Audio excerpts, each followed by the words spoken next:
We want to write down the inequalities that define the unshaded region. In order to do that, we need to identify all of the lines.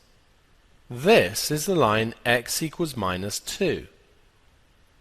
This one here is the y-axis, and the equation of that is x is equal to 0. We can see our region is in between these two lines. Both of them are dashed. Therefore, x is more than -2 and less than 0.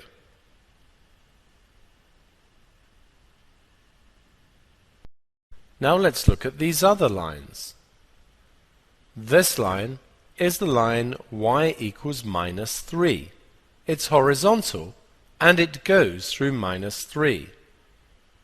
It's also drawn as a dashed line. This is the line y equals 5 and it's solid.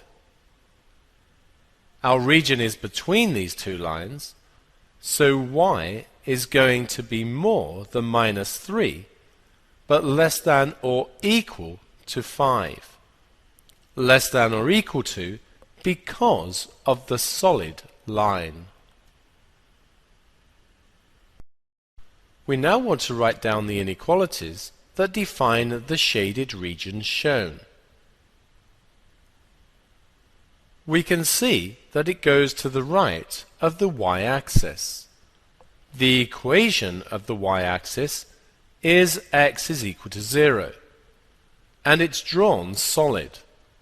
The region extends forever in this direction, so we simply have x is greater than or equal to 0.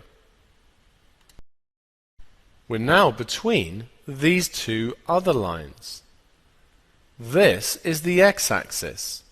The equation of the x-axis is y equals 0, and note that it's drawn dashed.